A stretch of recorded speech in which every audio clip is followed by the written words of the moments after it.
CreepyCorner stories. There's a moment when curiosity turns into a mistake, when clicking one more link feels harmless, until it isn't. That's where these stories begin, in hidden chats, archived threads, and messages that were deleted for a reason. Tonight, you'll hear stories pulled from places most people never visit, stories that followed someone home, stories that refused to stay online. So get comfortable, keep the lights low, and listen carefully. You found your way to CreepyCorner Stories. And before we continue, most people click away. If you didn't, subscribe. Leave a like so these stories don't disappear. And if you want to go a little deeper, join the channel. It honestly means the world to me. And lastly, I just want to say thank you to my amazing creepers at Tigger1971, at Dark Impulse 85, and at C Marie 724. Thank you for being incredible members, and a special shout out to a Tigger1971 for joining recently. If you have a story idea, feel free to leave it down in the comments, and let's dive in. I bought a used refrigerator from a dark web marketplace.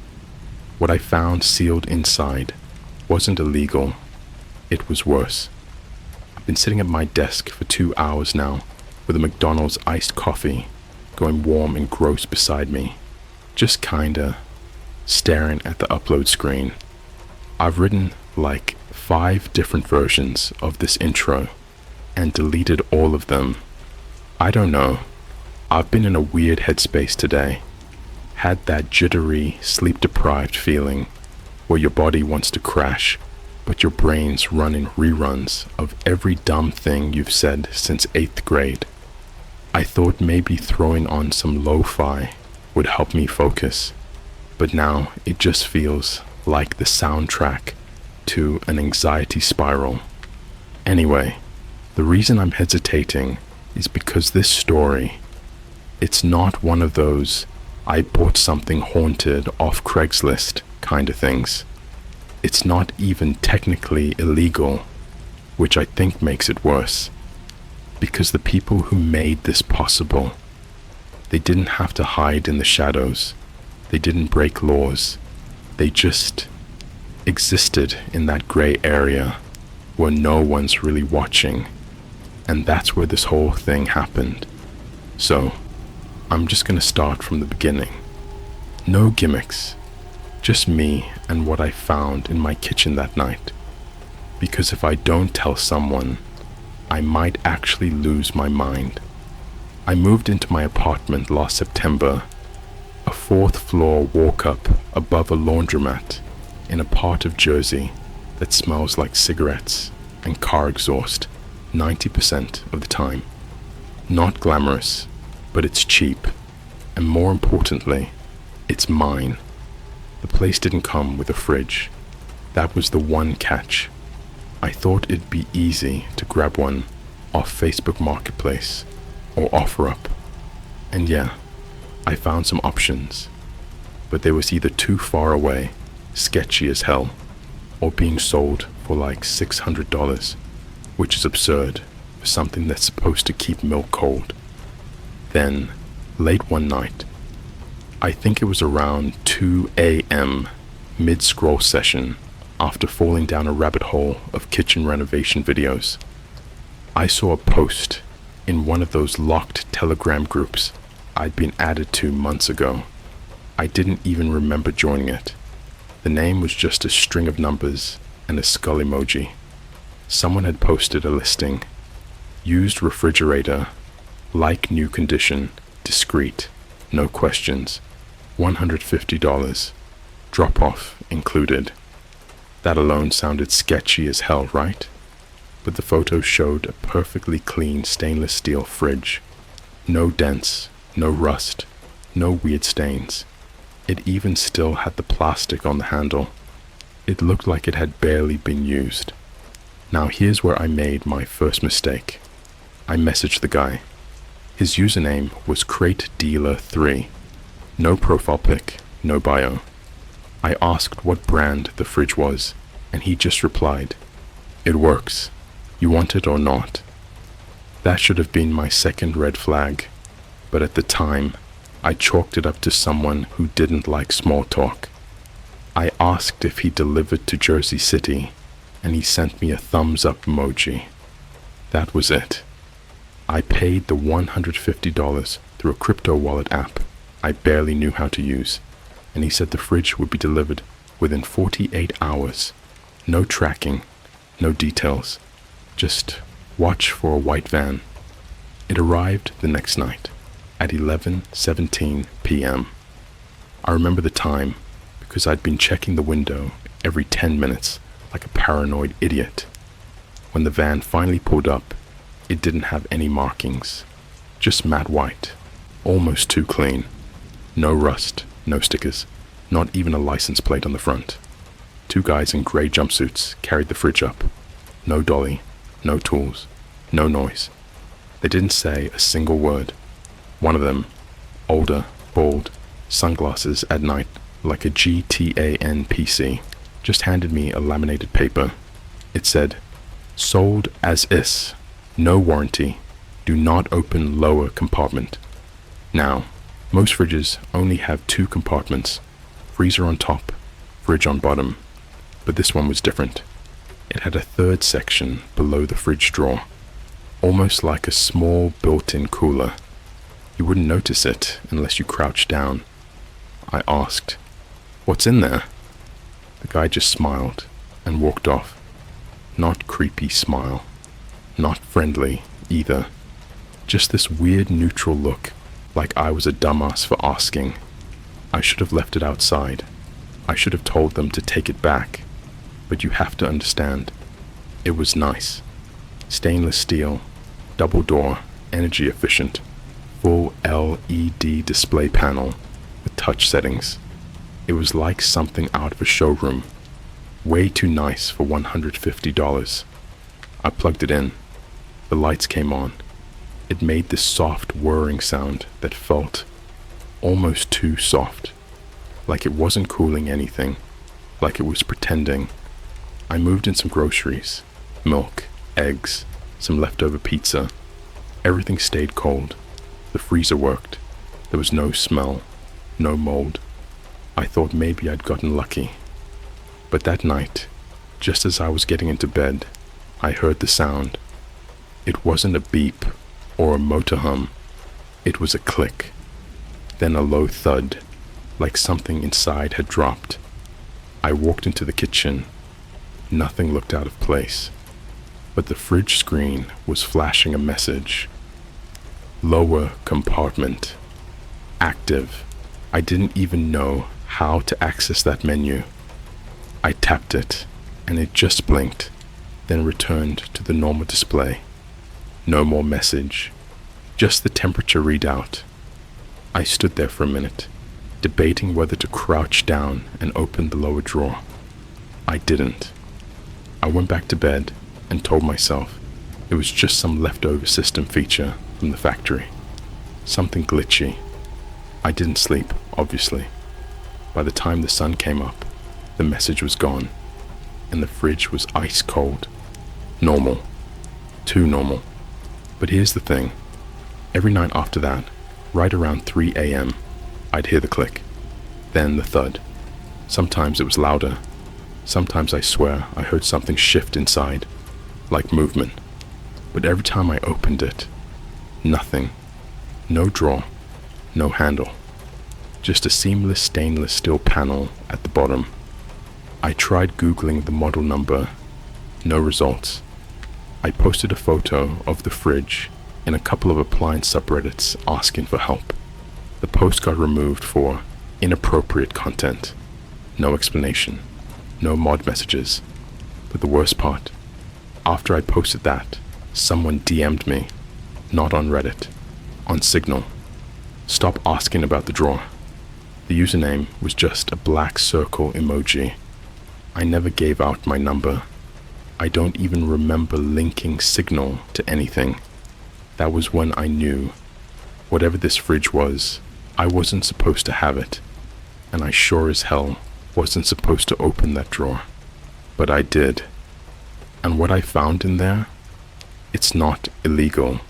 It's not even technically criminal. But I promise you, it's worse. I didn't open the drawer right away. That part's important. For 3 more nights, I left it alone. I slept with the hallway light on like a damn kid. I shoved a towel under my bedroom door. I muted every notification. Something about the fridge had shifted after that signal message. The sound it made at 3 a.m. wasn't just a click and a thud anymore. Now it was wet, like something dragging against plastic, something sticking, like skin. The 4th night, I drank just enough to kill the nerves, not blackout drunk, not even really buzzed, just enough to fake courage. I sat in the kitchen with a screwdriver in one hand and my phone in the other. I didn't tell anyone, not even my friend Will, who I usually hit up with all my weird impulsive crap. I knew if I told anyone, I'd back out. At 2:59 a.m., the fridge exhaled. I'm not joking. It breathed out, a long raspy shook, like someone trying not to puke. And then came the sound I still hear in my head every time I close my eyes. A short, snapping pop, like knuckles cracking inside meat. That was it. That was the moment I knelt down and pried at the bottom panel with a screwdriver. The whole lower compartment had no seams, no handle, nothing. It was just a smooth, metallic face, like it was welded shut. But the second I wedged the tip in and twisted, it gave. The metal didn't bend. It peeled, like skin. Underneath wasn't a drawer. It wasn't storage. It was a hatch, a square of some dull, fibrous material that wasn't metal, but flexed when I pressed it. It felt warm, almost body temperature, and in the center of it, a single red button, no label, no screen, no warning, just this pulsing LED red button, and something inside me, something real fucked up, wanted to press it. So I did. It clicked softly. There was no buzz, no whir, but I heard something behind the panel shift. Then came the smell. Not rotting, not sewage. No, it was industrial, like latex gloves soaked in bleach and engine oil. Hospital stale, but sharper. Behind that, something sour, acrid, like plastic that had been melted and recooled over and over again. It punched me straight in the gut, but I kept going. The panel opened upward like a trapdoor. Inside, a cube. That's the only word I can use. A cube of what looked like glass, but breathed, like it was fogging from the inside. Smooth, milky, pulsating. Inside the cube, something moved. At first, it looked like raw chicken, pale, folded, slippery, but then it unfolded. Arms. No, not arms. Appendages.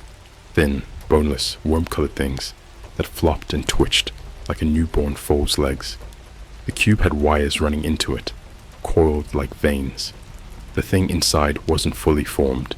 No eyes, no mouth, just slits. The skin twitched, stretched, and then relaxed. I watched it breathe. A screen flickered on in the corner of the compartment. I never noticed it before. It displayed one line, Cycle 27, Stability 93%. Subject, Pre-market. I didn't know what I was looking at. I couldn't process it. Then the audio kicked in. Not a speaker, not music, just a recording, looped over and over in a monotone woman's voice, robotic and cold. If you are hearing this, you have accessed a restricted chamber. This prototype is property of Evotheon Biomedical. Violation of NDA terms will result in enucleation. Enucleation. I didn't even know what that word meant at the time.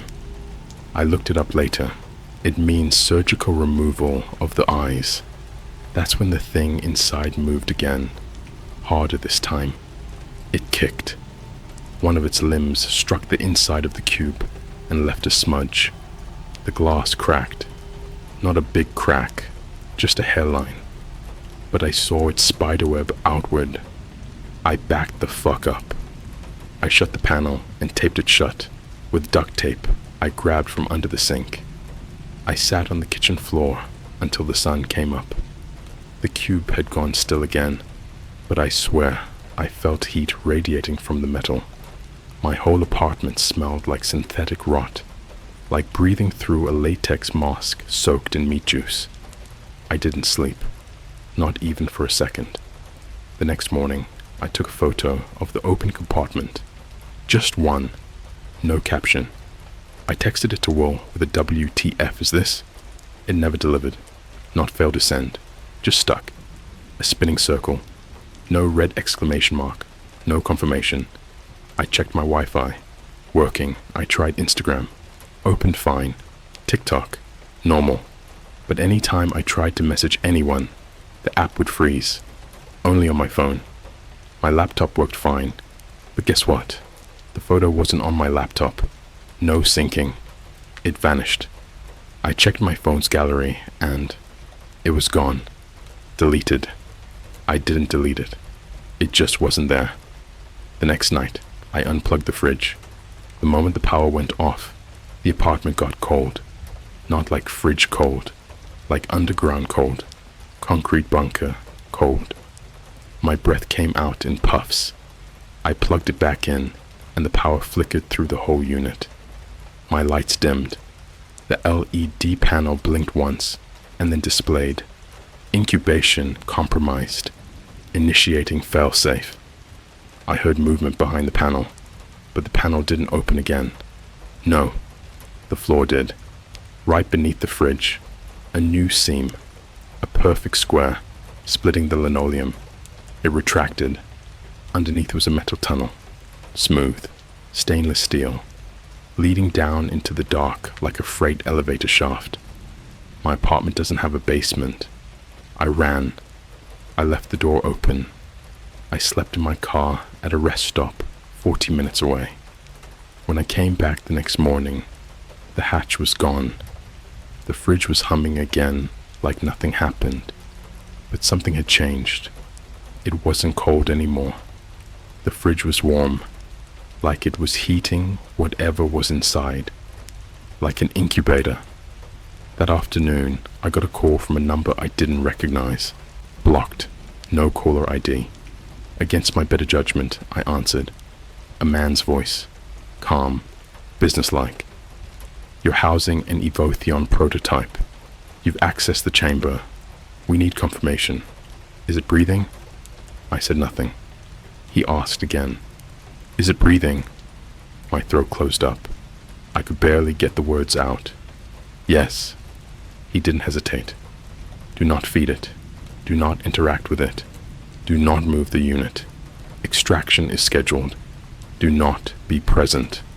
Then he hung up. That was 3 days ago. No one has come. The fridge is louder now. The sound it makes at night. It's not just thuds. It's squelching.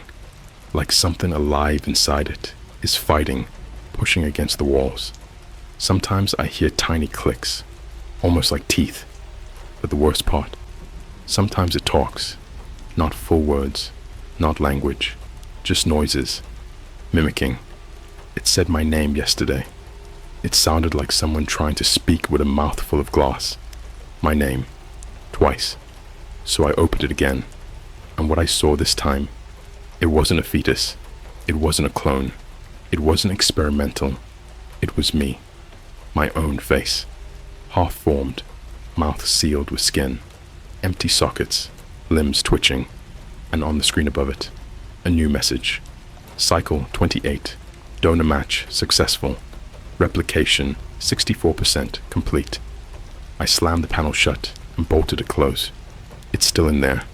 It's me, but it's not. And it's getting closer to finished. Next part coming soon.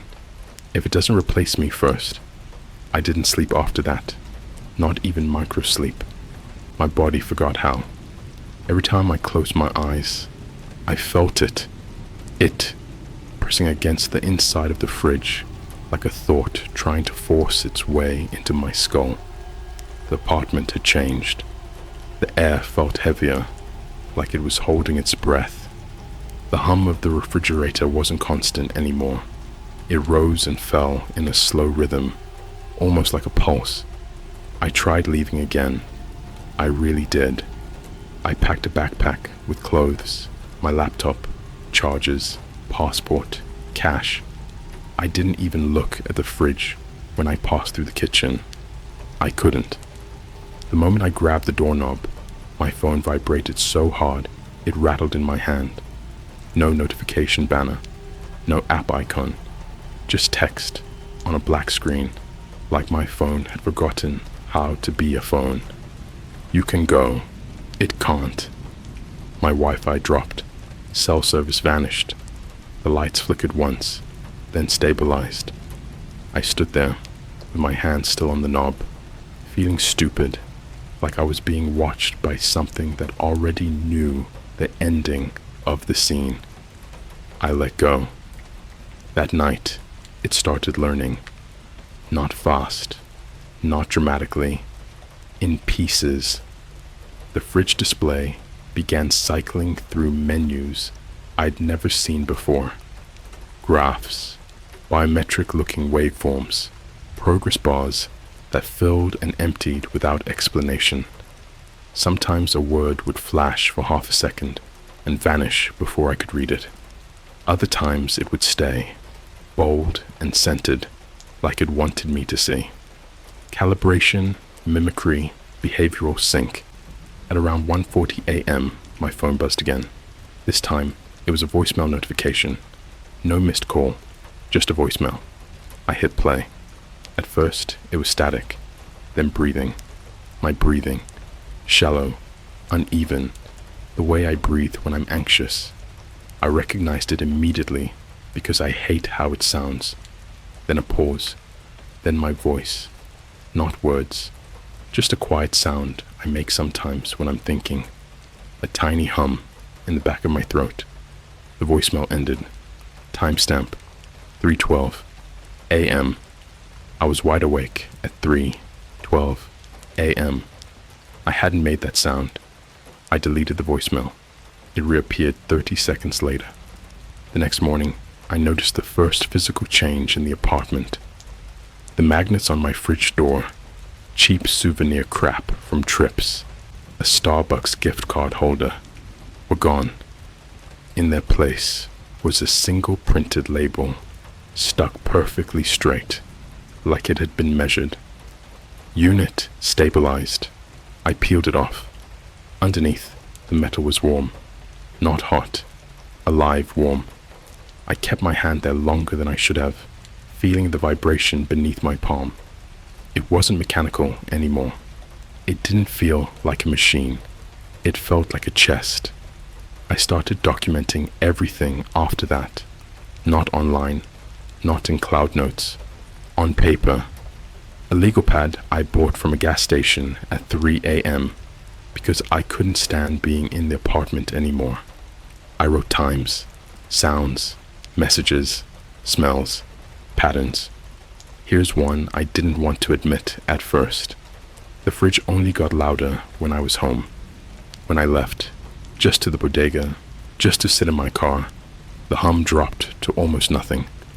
When I came back, it swelled again, like it was relieved, like it missed me. On the 6th day, someone knocked. Not the casual knock of a neighbor, not a delivery. 3 sharp raps, evenly spaced. Confident, professional. I didn't answer. They knocked again. Same pattern. Then a voice, through the door. Male. Calm. The same one from the phone call. Open the door. We're behind schedule. I stayed silent. My heart was doing this horrible fluttery thing, like it was trying to crawl up my throat. We know you've seen it, he continued. That disqualifies you from standard retrieval. but we can still make this painless. I backed away from the door, slowly, like he could see me through it.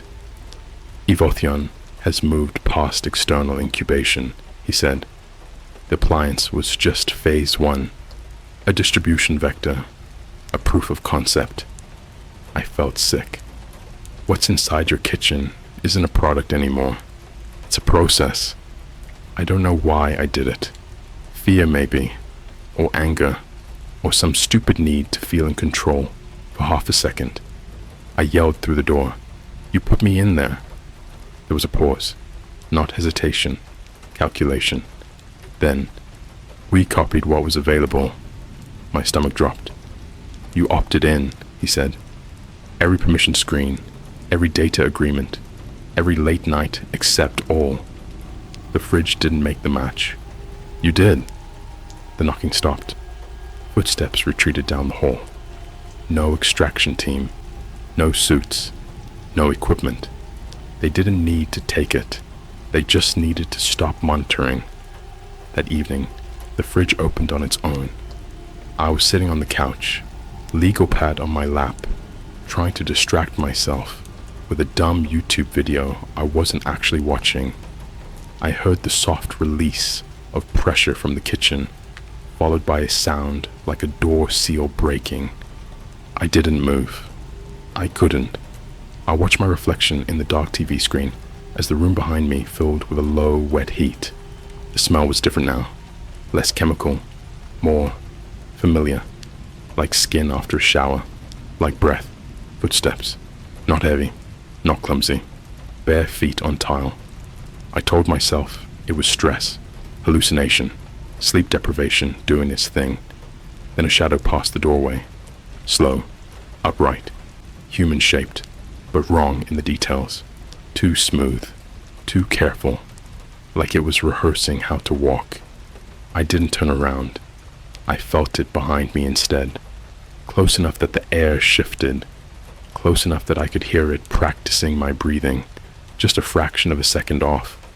It leaned in, and in my voice, my exact voice, down to the slight rasp, I heard it whisper, "I'm almost ready." I don't remember running to the bathroom, but I remember locking the door. I remember sitting in the tub with my knees to my chest, biting my knuckles so hard I tasted copper just to keep from screaming. I stayed there until morning. When I finally came out, the apartment was spotless. The fridge door was closed. The hum was steady, normal. On the counter was my legal pad. Every page filled, not with my handwriting, with plans, schedules, and a final note, written carefully at the bottom of the last page. "Thank you for the template. I'm writing this from a motel off the highway now. The kind with buzzing lights and a vending machine that eats your money. I don't know how long I've been here. My phone keeps auto-correcting my name to something slightly different, like it's getting used to a new default.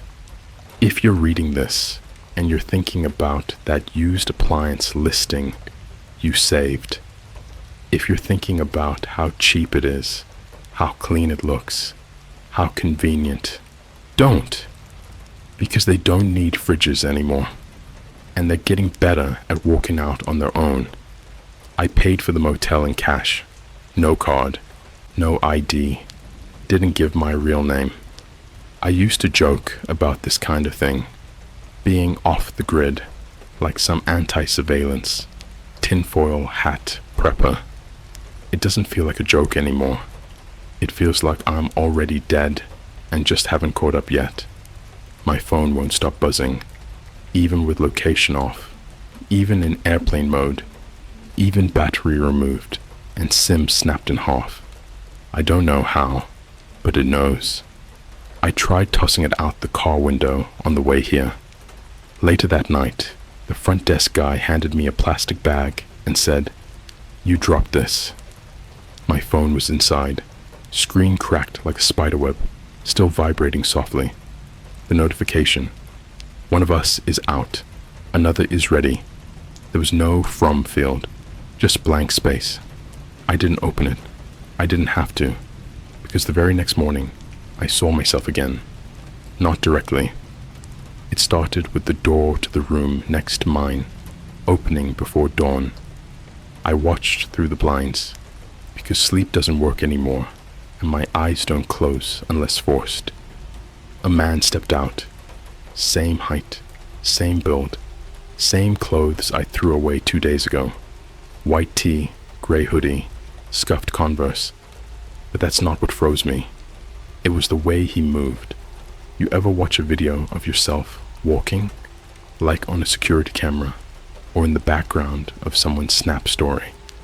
That strange, not quite human fluidity, like your body's just slightly off because you're seeing it from the outside. That's what I saw. He didn't look around, didn't check his phone, just locked the motel room door with the key still in it and walked calmly toward the highway. I followed him, not close, not at first, but I needed to know where he was going, if he'd disappear, if he'd vanish like a glitch in the Matrix. He didn't. He walked 2 blocks, entered a diner, sat down, and ordered breakfast. I waited, watched from across the street. 10 minutes later, a woman walked by with a toddler.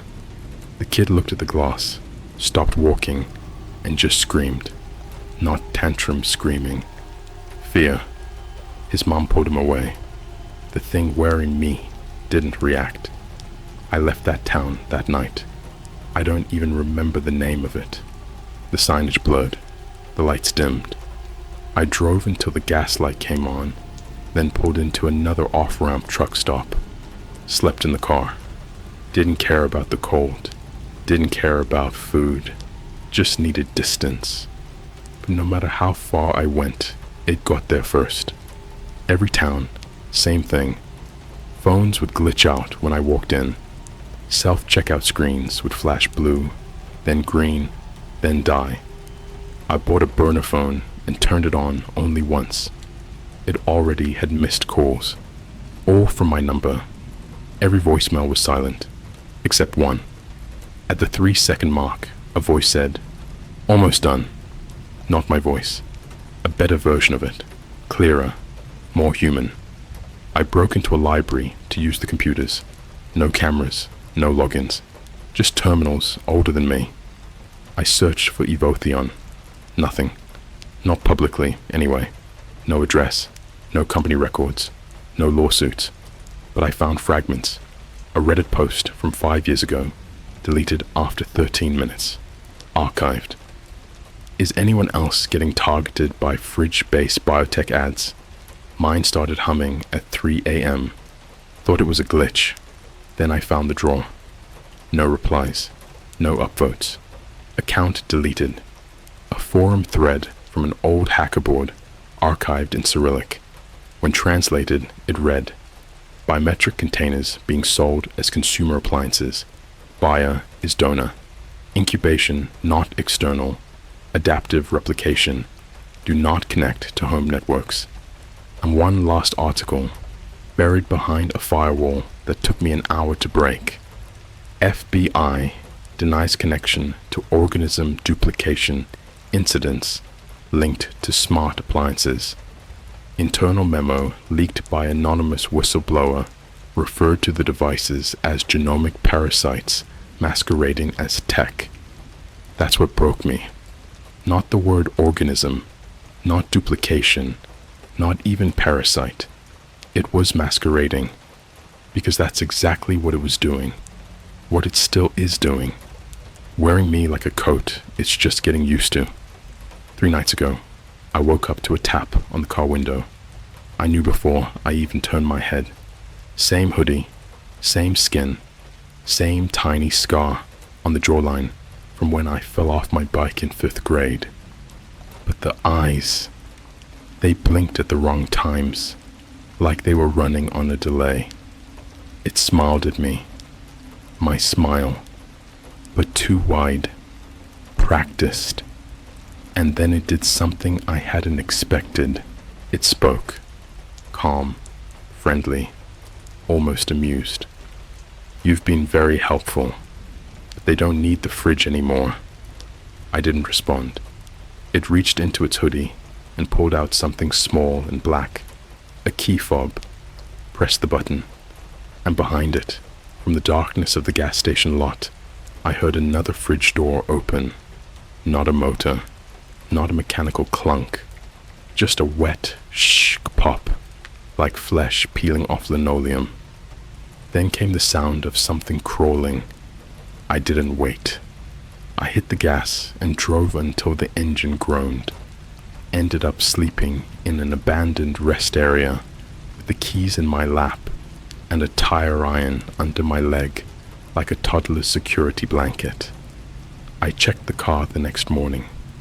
There was something written in grease across the back window. Templates needed for global rollout. Last night I checked into another motel. Room 117. The fridge was already in the room. Different model. Smaller. No panel. No screen. But same hum. Same warmth when I touched it. And on the mirror above the sink, someone had scrawled in black marker, "This is where they make the final copy." I don't know how many versions of me are out there now. I don't know if I'm the original anymore. There's a moment every morning now when I look in the mirror and don't blink, just to see if the reflection does it first.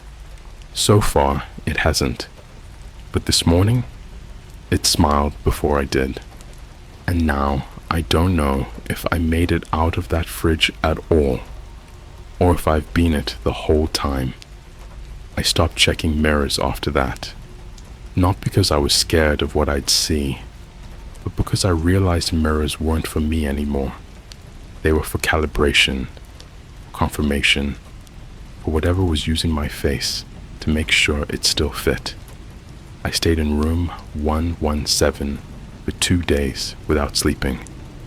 Motel TV played infomercials on mute, the same loop of smiling people selling cookware and miracle vacuums, all of them looking just a little too polished, too symmetrical. I sat on the edge of the bed and watched the fridge across the room like it was a wild animal pretending not to be one. It never opened. It didn't have to. On the third night, I heard sirens outside, not close, distant, then more, a chorus. The sound carried weirdly, like the air itself was bending around it. My phone buzzed again. No notification, just vibration. I didn't pick it up. I already knew. They were done hiding. I turned on the TV. Every channel showed the same thing. A live press conference. White backdrop. Clean logo I'd never seen before. Evotheon, spelled out in that modern, friendly font companies use when they want you to trust them with your life. A man stepped up to the podium. It was me. Not close. Not similar. Me. Same posture. Same micro tilt of the head when listening. Same nervous habit of pressing the tongue against the back of the teeth before speaking. But there was something better about him. Sharper. Smoother. Like he'd been edited. "My name is," he said. "My name. I'm here to announce a breakthrough in adaptive human continuity." The words washed over me like cold water. He talked about longevity, about sustainability, about non-invasive preservation of identity. He smiled when the crowd laughed. He frowned at the right moments. He looked human in a way I never quite managed. Behind him, the screen lit up with images, smart fridges, washing machines, coffee makers, all branded, all sleek, all familiar. Phase 1, he continued, allowed us to grow viable continuity vessels using voluntarily contributed biometric data. Voluntarily. I felt sick. He went on, explained how the vessels matured, how they learned, how they replaced, how the originals, donors he called them, were graciously retired, not killed, retired. Camera panned the audience. People nodded. Some cried. A woman clutched her husband's hand. A man whispered, "This changes everything." And then the question I knew was coming. A reporter asked, "What happens to the original consciousness?" My face, his face, didn't even flinch. "It becomes unnecessary," he said. The press conference ended. The TV went black. The fridge clicked. I don't know how long I sat there before the door opened. Not the fridge door, the motel room door. No knock, no warning. It stepped inside. Not hurried, not cautious. Like it owned the space. Like it had always been there. Up close, the differences were obvious. The skin texture was perfect. Too perfect. No pores, no blemishes. The eyes tracked me with a precision that made my stomach twist. When it breathed, its chest rose and fell in exactly the right rhythm, but there was no effort to it, no fatigue. It sat across from me on the bed. "We're sunsetting your instance," it said gently. My voice, but steadier, kinder. "You're obsolete." I laughed. I don't know why. Maybe hysteria. Maybe because some part of me still thought this was a nightmare. "You used my life," I said. "My memories." It nodded. "You were a good data set." It reached into its pocket and pulled out something small. A driver's license. My license. Then another. And another. Different states. Different photos. Same name. "There are 217 of me live right now," it said. "You were version 1.0. My heart pounded so hard, I thought it might burst. "What happens to me?" I asked. It tilted its head, studied me, like a technician inspecting a worn-out part. "You get archived." The fridge door opened behind it, not with sound, but with absence, like the room lost a dimension. Inside wasn't a compartment. It was a space, a black, depthless somewhere that made my eyes ache when I tried to focus on it. I backed up until my legs hit the wall. "I won't go," I said. I don't know who I was saying it for. It stood. "You already are." Here's the part no one will believe. I ran at it, not to escape, not to fight, but to touch it, to prove it was real. My hands closed around its shoulders and went through, like grabbing smoke shaped like a man. It didn't react, just stepped forward, passing through me this time. The sensation was unbearable, like my thoughts were being scanned, stripped, sorted. Every memory flared at once. Birthdays, smells, faces, fears. Then went quiet. I collapsed. The last thing I saw before everything dimmed was my body being gently lifted, not dragged, not forced, handled with care, like something valuable. I don't know where I am now. There's no dark, no light, just awareness. I can't move. I can't scream. I can't even think in full sentences anymore. My memories are still here, but they're thinning, like pages being torn out one by one. Sometimes I feel a vibration, a hum. Sometimes I feel warmth. Sometimes I feel a door open. And every once in a while, this is the worst part, I feel someone else wake up beside me. Another archive donor. Another obsolete instance. We don't speak. We can't. But we feel each other. Packed together in this endless storage, like thoughts no one needs anymore. And somewhere out there, wearing my face, living my life better than I ever did, something smiles when people say my name. So if you're reading this and wondering how I posted it, you already know. They kept one thing from me. Access. They want you to read this. They want you to be curious. They want you to scroll. Because somewhere, right now, there's an appliance humming softly in your home. And it's almost done learning you.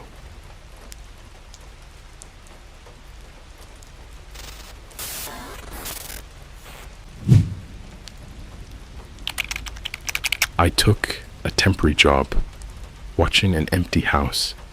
Every night at 2:17 a.m., the lights turned on by themselves, always in a different room. There's this weird thing I do when I'm anxious. I organize my tabs, not close them, not bookmark them, just reshuffle them like I'm solving some chaotic puzzle of my own brain. That's what I was doing tonight. It's 3:14 a.m. and I should be sleeping, but I was doom scrolling through r/no sleep again, hopped up on cold brew and microwave popcorn, clicking through horror stories like they're therapy. Then I saw my own drafts. This one, just sitting there. It's been there for weeks. I've started writing this like 5 times now. Deleted the whole thing every time. Not because I'm scared you won't believe me. Honestly, I kind of hope you don't. But because saying it out loud makes it feel more real.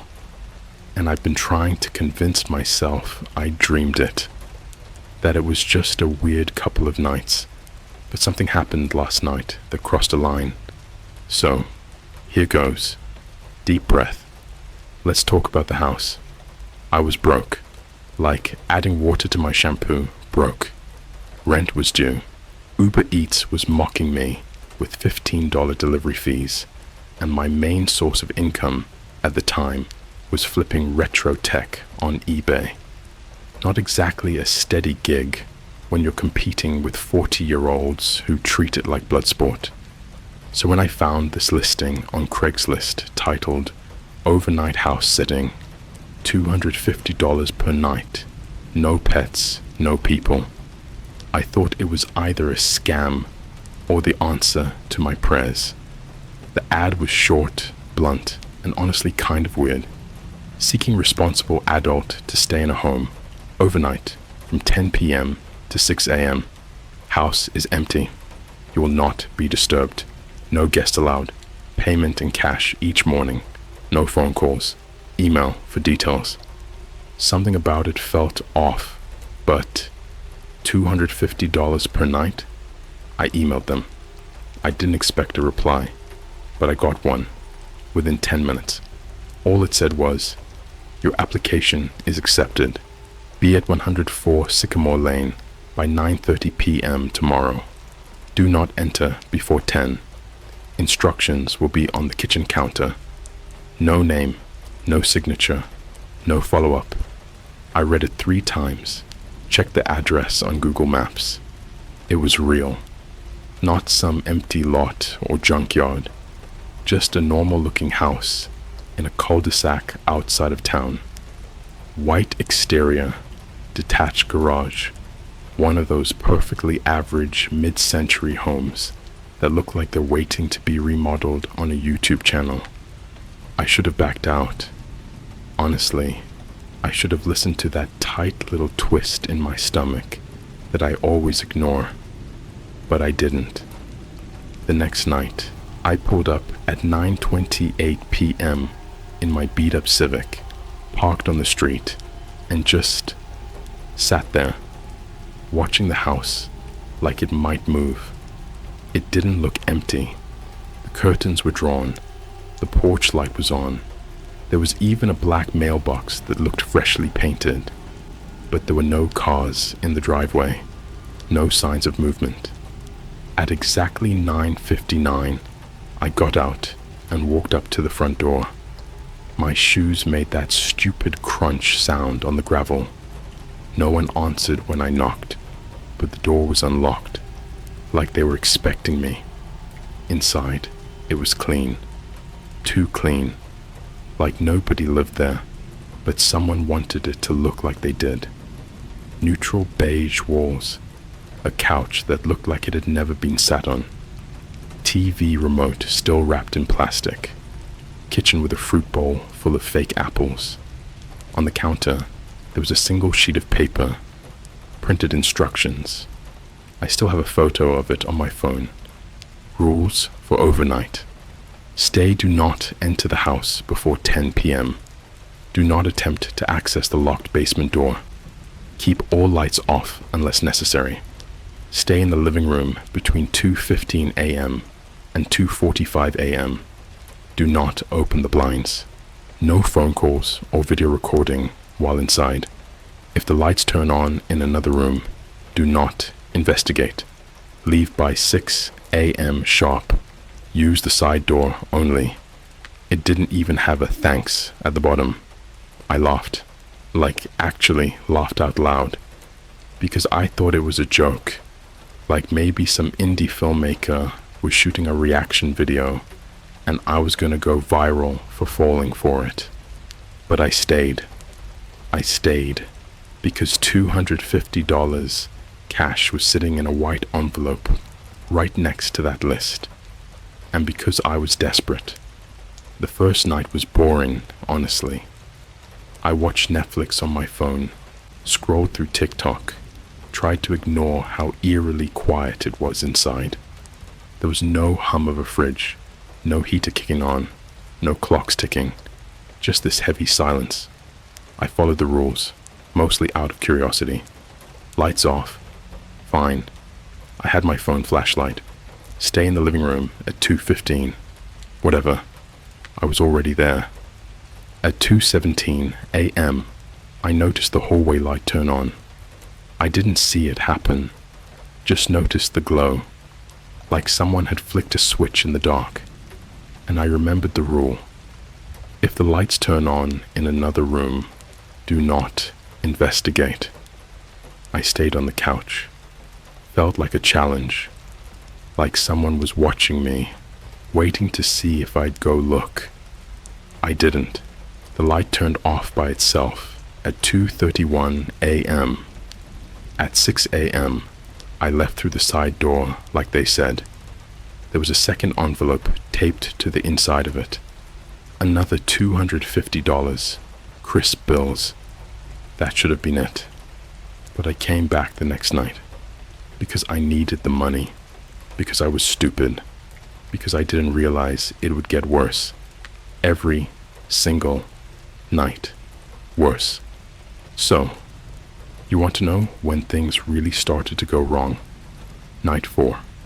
Not the first night, where I chalked it all up to paranoia. Not the second, when the lights turned on in the upstairs bathroom at exactly 2:17 a.m. again, like it was on some kind of invisible schedule. Not even the third, when I swear I heard breathing behind the basement door, long and slow, like something was asleep down there. No, I'm talking night 4. That's when I realized I wasn't just being watched. Something wanted me there. That night started off colder. I remember that because I could see my breath inside the living room. No heat running, remember? Still, it had never been this cold. I was curled up in a blanket I brought from home, shivering even with layers on. My phone said it was 52 degrees inside. I thought maybe they'd shut the power off or something, but then the hallway light blinked on by itself at exactly 2:17 a.m. again. Same routine, only this time the light wasn't just on, it was flickering, stuttering like a dying strobe. I stared at the glow leaking down the hallway, waiting for it to stop, but it didn't. It just kept flickering, fast, irregular, and then I started to hear the buzzing. You know the sound fluorescent lights make when they're shorting out? That high-pitched electric whine. Imagine that, but layered with something wet, like someone dragging their tongue over cheap speaker fabric. I did what I was supposed to. I stayed in the living room until the buzzing stopped, until the light clicked off, until the house went dead silent. I should have left right then, but I didn't, because I made the mistake of going into the downstairs bathroom to pee before I left, and that's when I saw him. I didn't hear footsteps, no doors opened, nothing moved, but when I turned on the faucet, looked up at the mirror, I didn't see my reflection. I saw him. He looked just like me. Same hoodie, same messy hair, same tired eyes. Only his mouth was wrong. His lips were twitching, stretching, like someone pulling skin across piano wire. Like he was trying to smile, but forgot how. I didn't scream. I froze. My bladder turned to stone. My chest seized up. And then he blinked. Before I did. I shut the mirror cabinet door so hard it cracked, slammed the bathroom light off, and sat on the goddamn floor, hyperventilating until the sun started bleeding through the blinds. When I left that morning, the envelope on the side door was empty. Just a blank piece of paper inside. No money. No note. Like I was being tested. I should have been done. I should have called the cops. I should have burned the house down and scattered the ashes in the ocean. But I came back. Night 5. Because that's how this house works. It pulls at something inside you. Not curiosity. Not greed. Need. Like it knows when you're broke. When you're alone. When no one would notice if you didn't come home one night. That time, the door was locked. There was no note. I almost left, but my phone buzzed as I was walking away. No caller ID, no ringtone, just one text. We're not done. The door unlocked by itself. Not kidding. I heard it click. I opened it, went in, and everything smelled different, like wet wood and copper and burnt sugar. The air was thick, heavy. The whole house felt like it had been breathing without me. I kept the lights off. I didn't even sit down. I just stood in the living room like a guest at a wake, staring at the ceiling. My ears were ringing. I felt like I was going to pass out. Then, right at 2:17 a.m., I heard a voice. Not loud, not whispering, just normal, like someone talking in the next room. A woman's voice. She said, "It's your turn now." And the garage light came on. Now remember, the rules never said anything about the garage. Just the other rooms. Just the lights. Just the basement. I figured maybe it was a trick, or maybe they updated the system, or whatever. But something told me not to look, not to move. So I didn't. I sat down on the floor, hugged my knees, focused on my breathing. Then the light clicked off. I thought I passed the test again. But when I stood up, I saw footprints on the carpet. Wet, muddy, bare footprints, leading from the garage door across the hallway into the living room. But they stopped right in front of me, like something was standing there, watching. And then I saw the mirror on the wall. It was fogged up, just like the bathroom, and written across it in dripping condensation, "You looked." I didn't even pack up my stuff. I ran. I ran so fast, I scraped my shoulder on the front door frame. My keys fell in the driveway. I didn't even notice I was bleeding until I got home. There was no envelope next morning, no text, just silence. And the worst part? I started dreaming about the house every single night, except the dreams weren't from my perspective. They were from inside the house, watching the front door, waiting, like something was seeing me come back again and again from the inside, like it was rehearsing, waiting for the next night, waiting for my turn. I didn't go back for 3 days. That might not sound like a victory, but for me it was. 3 days of sleeping with the lights on. 3 days of jumping every time our phone buzzed. 3 days of convincing myself that if I just ignored it long enough, the house would forget me. It didn't. On the 4th day, I woke up to a DM request on Instagram from an account with no profile picture, no followers, no posts. The username was just a string of numbers and letters, like something auto-generated. The message said, "You left something behind." I blocked it, instantly. didn't even open the app again. Threw my phone on the couch like it was hot. 10 minutes later, my laptop chimed. New email. No sender name. Just an address that looked wrong. Too long. Too many periods. Subject line. Side door. 6 a.m. That's when I knew ignoring it wasn't an option anymore. Because I had left something behind. When I ran that last night, I left my backpack in the living room. Wallet inside. ID. Everything. I tried to convince myself they'd just mail it, or leave it on the porch, or throw it away. Anything normal. Instead, at 5:48 a.m. the next morning, my phone alarm went off by itself. I hadn't set one. The label said, "Wake up." I don't remember driving there. I remember the gas station coffee burning my tongue. I remember the radio cycling through static and fragments of talk shows like it was skipping through dimensions. I remember my hand shaking so badly I had to pull over once just to breathe. The house was already awake when I got there. Every light was on. Every single one. It looked wrong. Not someone forgot to turn them off wrong. More like a movie set where someone cranked the brightness too high. The windows glowed white. The garage light bled out onto the driveway like a surgical lamp. The side door was open. I stood there for a long time, listening. No birds, no wind, no distant traffic. Just the low electrical hum of a house that should not have been alive. Inside, my backpack was sitting neatly on the couch, zipped, clean, like it had been laundered. My wallet was placed on top, open to my ID. They'd straightened it. I took one step inside, and the door shut behind me.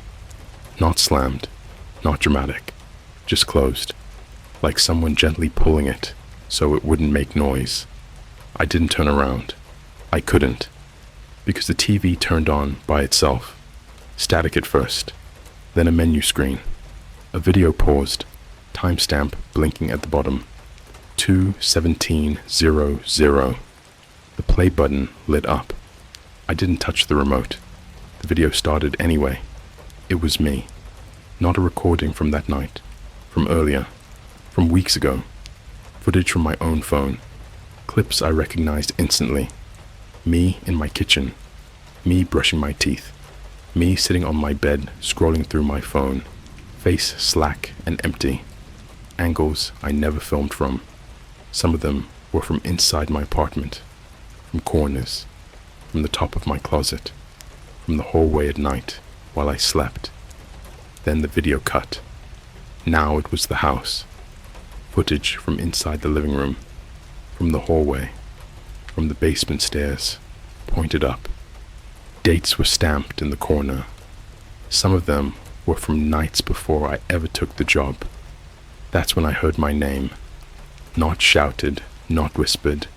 Spoken conversationally, like someone testing how it felt in their mouth. My name came from the hallway, then again from the kitchen, then again from the ceiling. Different voices, same cadence, like they were practicing.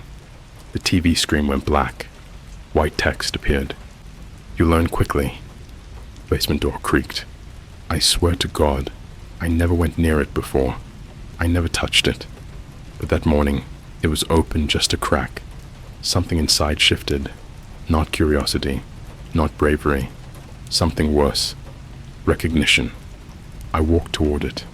Every step felt rehearsed, like I was hitting marks on a stage. The smell changed as I got closer. Damp, metallic, old, like a forgotten subway tunnel. The stairs were concrete, narrow, steep.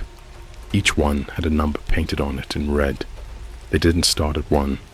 They started at 217. I stopped counting after 50. At the bottom, there was a room, not unfinished, not a storage space, a bedroom, camera equipment everywhere, monitors stacked on a folding table, hard drives labeled with dates. Names. My name was there. So were others. Some crossed out. Some circled. Some with notes I didn't understand yet. On one of the monitors, live footage played. My apartment. My front door. From inside. That's when I realized the truth. Not all of it, but enough to make my stomach turn inside out. The house wasn't empty. It was a node. A hub. A place where people like me were studied. Watched. Conditioned. Where our habits were learned. Our reactions measured. Our limits tested. The lights at 217 weren't random. They were prompts, and I had been responding exactly how they wanted. The screen switched feeds. Now it showed the living room upstairs, the couch, empty, and text appeared again, slow and deliberate. Go back upstairs. I did. I don't know why I did. I just know that by the time I reached the living room, the front door was wide open. Morning light poured in. The house looked normal again.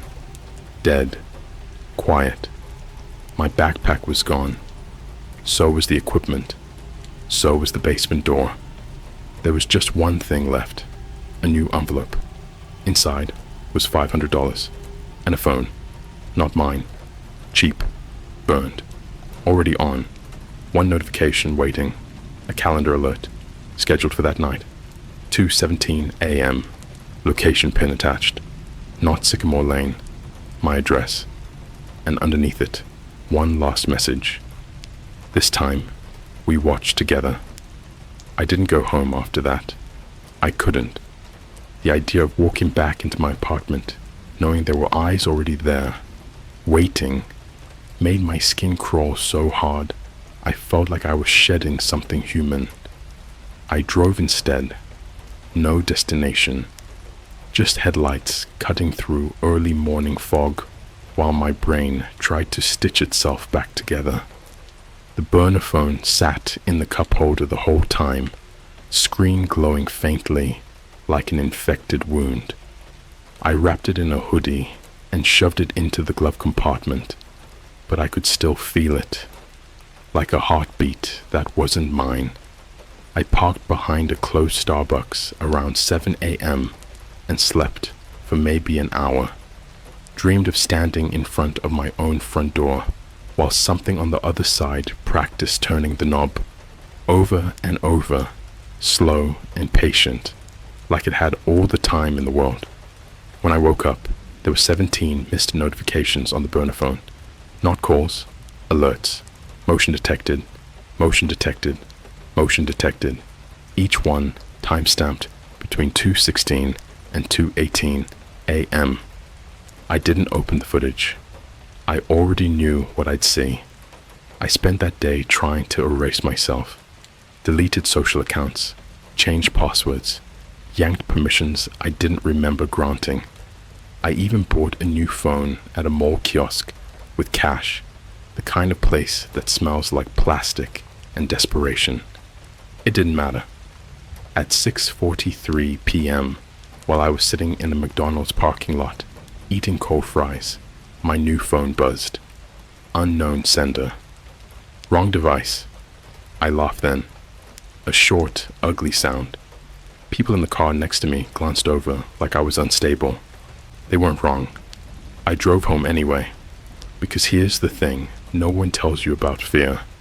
Eventually, it curdles, turns sour, turns into something that wants answers, something that wants to look back.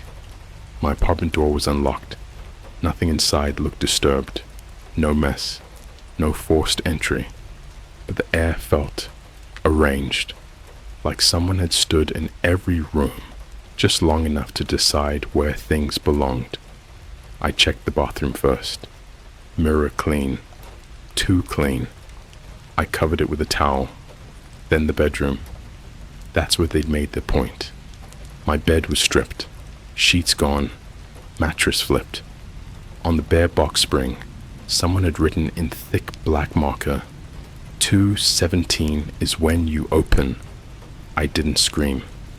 I sat down on the floor and stared at it until the letters blurred. The burner phone buzzed in my pocket. A live feed opened by itself. My living room. From the corner near the ceiling, I was in frame, sitting on the floor, watching myself watch.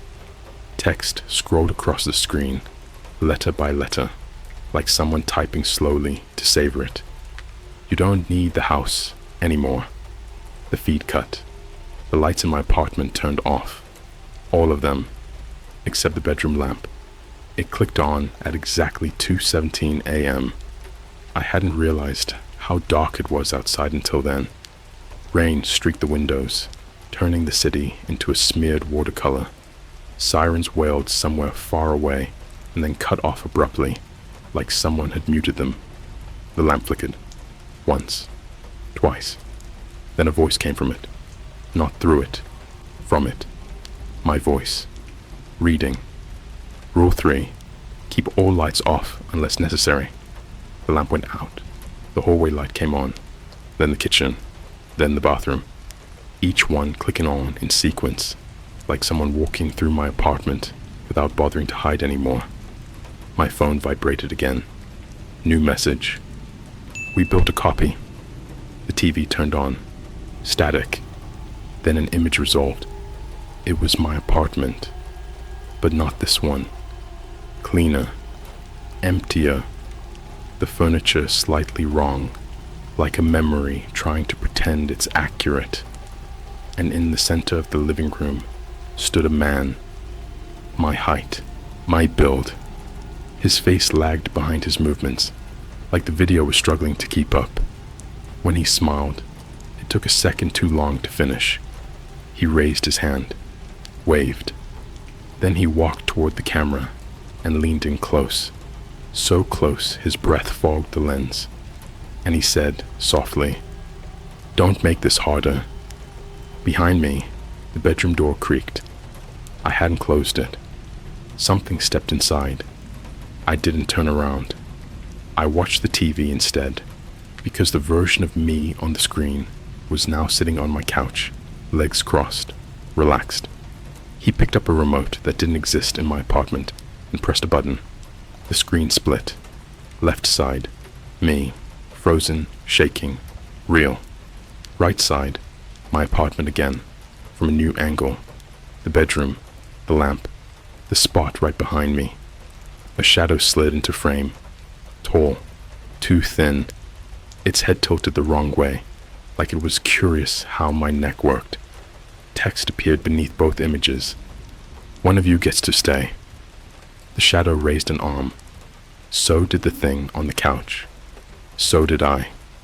Because here's the worst truth I've learned so far. By the time you realize you're part of the experiment, the house has already taught you how to behave. And I was doing exactly what it wanted. I'm not writing this from my apartment. I'm not even writing this from a place that technically exists. I'm writing it from a space that feels like the pause between two heartbeats. The moment right before you realize you're already dead and your body just hasn't caught up yet. Let me explain. After the lights went out and the shadow stood behind me, after the screen split and the house made its choice, I didn't run. I didn't scream. I didn't fight. Not because I was brave or resigned, but because something inside me finally clicked into place, like a lock turning, like muscle memory waking up. The house had been training me. Every rule, every night, every light at 2:17. It wasn't about fear. It was about compliance. So when the shadow leaned close enough that the air behind my neck went cold and dense, I did the thing the house wanted most. I stayed still. The TV went dark. The apartment lights came back on all at once, too bright, bleaching the color out of everything. The shadow was gone. The bedroom door stood open. The writing on the box spring was gone, like it had never been there at all. My phone buzzed. Not the burner. My real phone. A group chat notification. I didn't recognize the name of the chat, but there were already dozens of participants, all muted, all watching. A single message appeared at the top, pinned. Live observation, subject to 17, final phase. A video feed loaded. Not my apartment, the house, Sycamore Lane. The living room looked different now. Not empty, furnished, warm, lamps on. Someone had even put a throw blanket on the couch, folded carefully, like staging for an open house. And on that couch sat someone new. A young guy, early 20s, hoodie, phone in his hands, nervous leg bounce. Me, but not me. He glanced up at the hallway when the light flicked on. 2:17 a.m. I felt something stretch inside my chest. Not guilt, not horror, ownership. A new message appeared in the chat, highlighted. You remember how to watch now. The feed shifted. Now it showed the hallway camera, the basement door, closed, waiting. I didn't realize I was smiling until my jaw started to ache. Because here's what finally became clear to me. In that moment of perfect surgical understanding, I hadn't escaped. I had been promoted. The burner phone chimed again. A different interface now. Clean, professional, checklists, schedules, names, addresses. Under my name, stamped in green text, status, retained. Below it, a new line. Assignment, monitor subject, 218. The apartment around me dissolved slowly after that. Not like a dream fading, but like a set being struck. Walls peeling away into darkness. Furniture losing detail, then form. I stood, or maybe sat, somewhere that felt vast and narrow at the same time. Screens floated in front of me. Hundreds of them.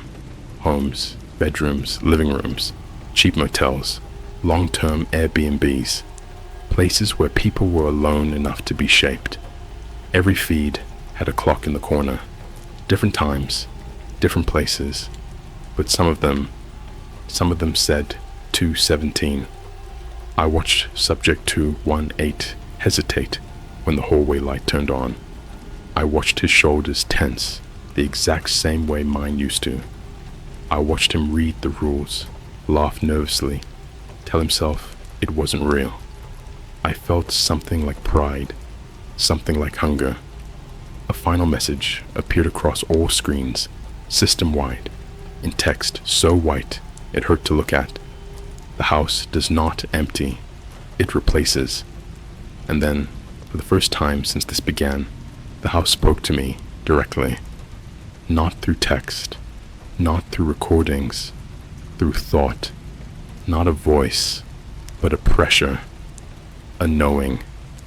You'll do fine, it said. You already learned when to look away. The screens stabilized. The feeds ran smoothly. The clock on one of them ticked forward. 2:16 a.m. I leaned in, watched closely, because somewhere, in some quiet house, the lights were about to turn on. And this time, I wouldn't tell him not to investigate.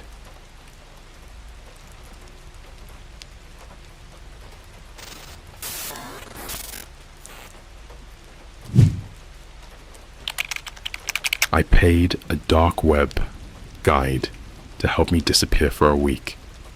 When I came back, someone else had been living my life. You ever stare at your own reflection too long and feel like it's just off? Like something behind your eyes isn't quite you anymore? It's 2:13 a.m. right now.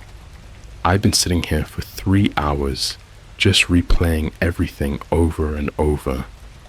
My inbox is flooded, my phone won't stop vibrating, and my mom, who I haven't spoken to in weeks, left a voicemail asking who I gave her number to because some man keeps calling pretending to be me. So yeah, I'm not exactly in a chill mindset. I wasn't even gonna record this tonight. I've had the damn mic in front of me since midnight, just watching the levels bounce up and down, while I try to figure out how to even start. Half of me still thinks this is gonna sound insane, and the other half keeps glancing at the window like something is gonna be on the other side of it. But fine, screw it. I'll start from the beginning. Not the very beginning, 'cause that's too far gone. I'll start from the part where I made a mistake, maybe the biggest one of my life. There was this Reddit thread buried in some paranoid arse forum with less than 200 subs called r/shadowroots. I don't even know how I landed on it.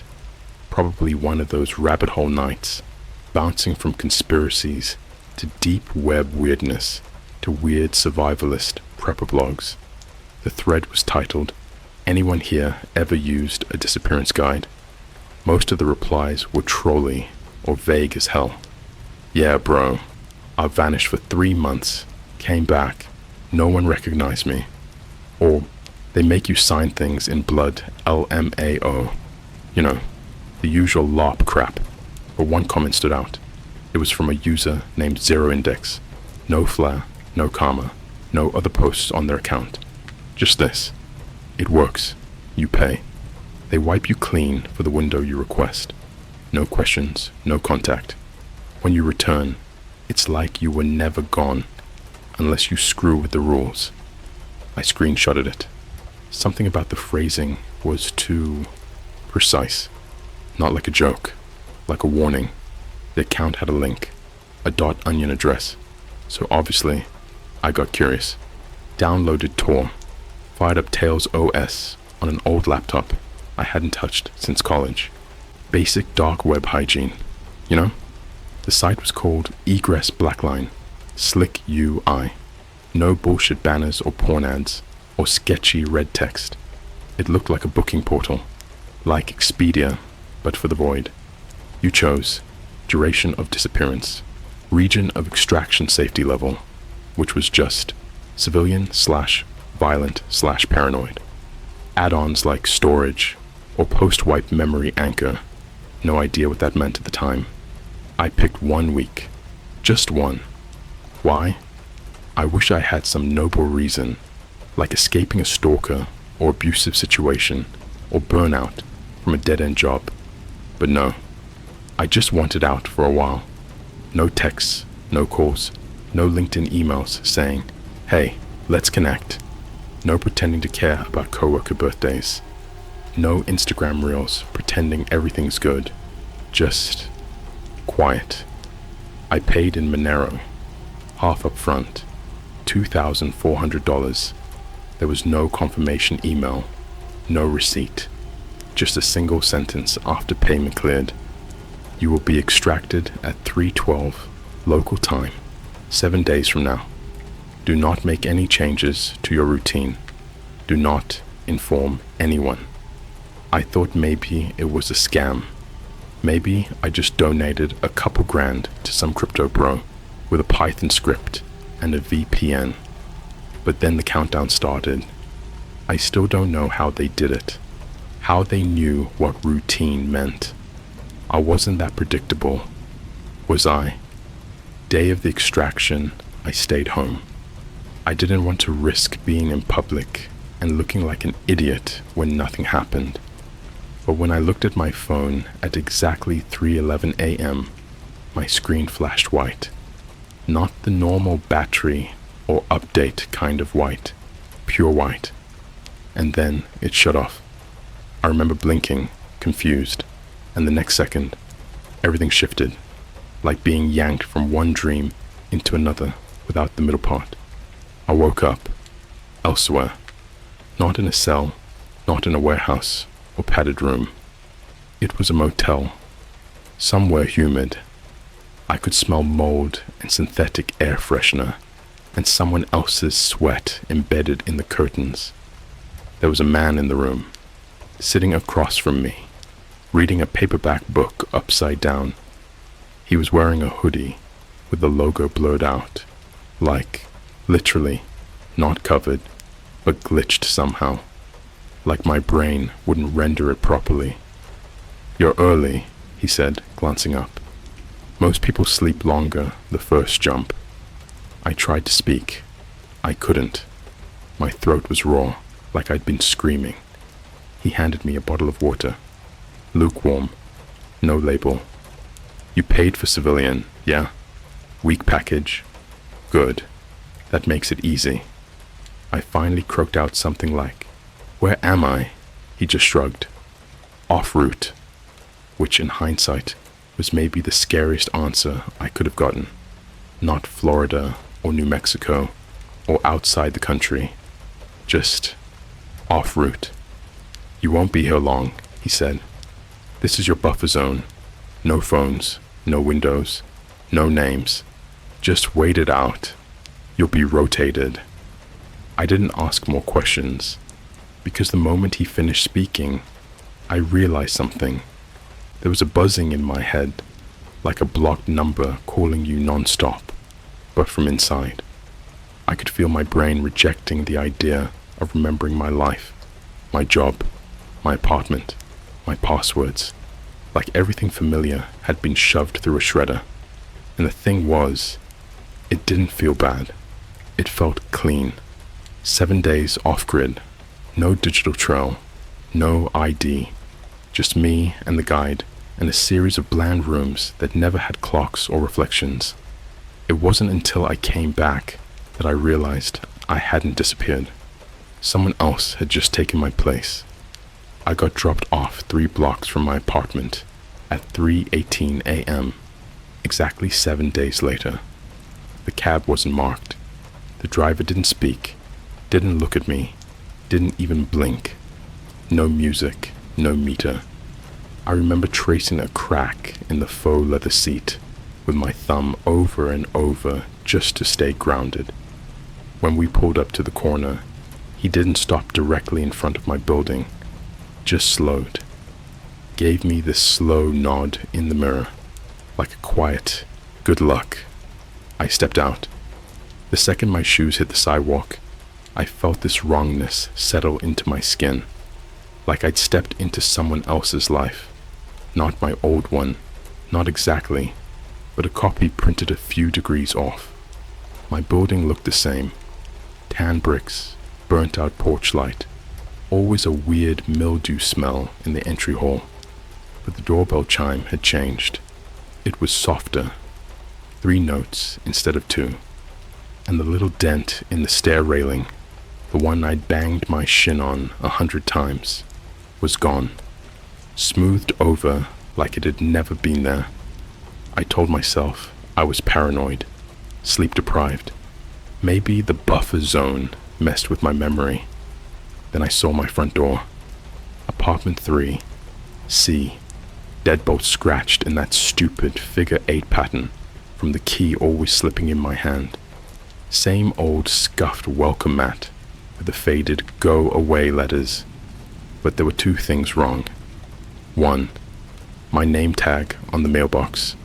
It wasn't my handwriting. And 2. There was noise coming from inside my apartment.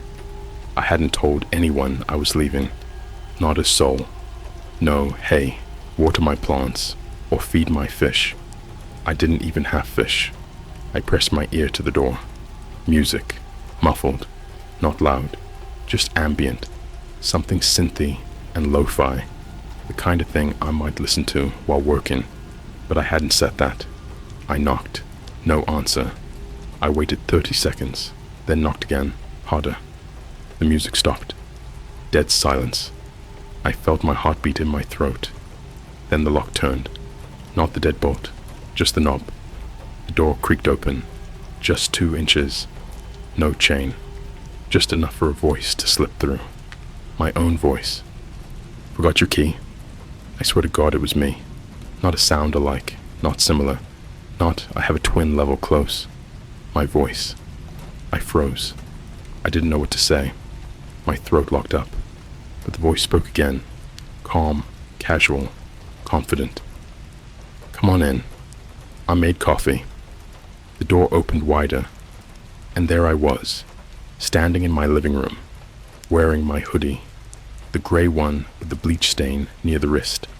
holding my mug, the chipped black one with the sticker half peeled off. He smiled. I smiled. But the eyes, they weren't mine. They were glassy, too wide, something underneath them staring back, like he'd been wearing my skin longer than I had. I didn't go inside. I stepped back. Just one slow step. He didn't follow. He didn't call out.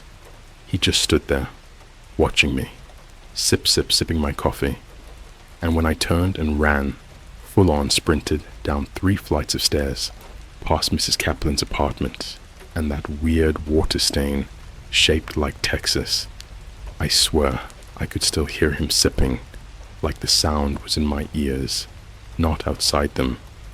I didn't stop until I was 4 blocks away, hunched over in an alley behind the gas station, shaking so bad my knees nearly gave out. I called my friend Jess. She answered on the first ring, which she never does.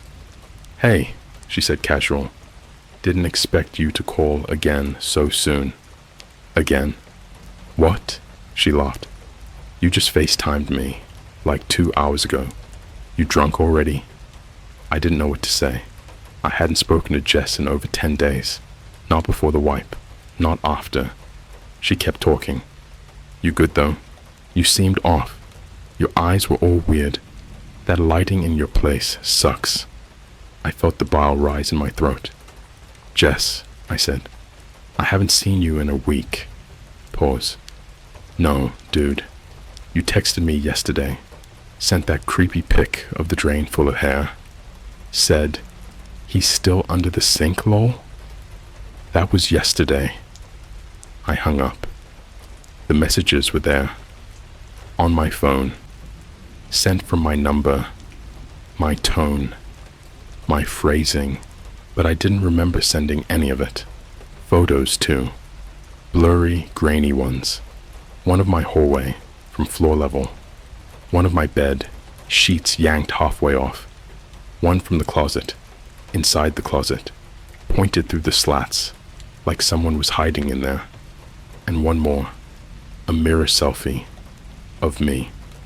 But my eyes were black, not red-eye black, void black, like 2 holes bored through my face, into something behind it. I didn't go home that night. I slept in the back of my car, parked behind the mall, under a busted camera. Woke up freezing, sore, and paranoid as hell. And still, I checked my phone. New notification. Email. No sender name. Just an address. Black line at null.root. Subject. Reintegration complete. Body. Thank you for using egress blackline. Your proxy has assumed your identity seamlessly. Do not attempt to reassimilate. You have been replaced. We appreciate your curiosity. There was an attachment, a video file. I knew I shouldn't watch it. Of course I watched it. It was footage of me sleeping, time-stamped the morning I left for the disappearance. Except, I was still in bed, still there, still breathing. Same sheets, same pillow, tucked under my arm. The camera angle was low, floor level, watching, waiting. At exactly 3:12 a.m., the figure slipped out from under the bed. Not crawled, slipped, like a shadow detaching from the wall. It stood up, its form still blurry, like the lens couldn't lock on. Then it leaned down and crawled into me, like fog being pulled into a vacuum, like a snake diving into a corpse. My body convulsed once, then stilled. Then he, sat up, stretched, looked directly into the camera, and grinned. I smashed the phone. Didn't matter. Every screen I looked at after that, gas station monitors, TVS in shop windows, even the reflection in my rearview mirror, they all showed him. Not me. Him. Wearing my skin, living my life, flashing that cold, joyless grin. I went back once, just once, waited outside my apartment in the rain, hood up, trying to stay invisible, and I saw him leave, wearing my jacket, holding a grocery bag, even nodded to old man Calvino like he belonged there. Then he stopped, mid-step, turned, looked right at me, and held up one finger. Shh. Then he kept walking. It's been 3 months. I don't sleep. Not really. Every now and then, I feel like I blink and he's dreaming through me. Like my body is on autopilot for hours at a time. I'll come to and realize I've been walking streets I don't recognize, with dirt on my hands and the taste of metal in my mouth. I think I'm losing the tether. Whatever was left of me is slipping. I still get the emails sometimes, from different accounts now, all blank, all with the same subject. He remembers. Don't try to vanish. Don't try to wipe yourself. The deep web doesn't erase you. It repurposes you. You won't disappear. You'll just be replaced by something that wants it more. And when it smiles, it won't be pretending. The first thing you learn when you're no longer the main version of yourself is how quickly the world edits you out. It doesn't happen all at once. There's no dramatic snap, no, you don't exist moment. It's quieter than that. Administrative, like an algorithm nudging a result down a page until no one scrolls far enough to see it anymore. I tried to prove I was still me. That was my mistake. I went to the DMV first because it felt solid. Bureaucracy doesn't hallucinate. Systems don't care about vibes or faces. They care about records, numbers, fingerprints. I waited 2 hours in one of those molded plastic chairs that always smell faintly of disinfectant and despair, listening to a kid cry and a woman argue with a clerk about her dress. Normal life sounds. I kept thinking, this is grounding. This is real.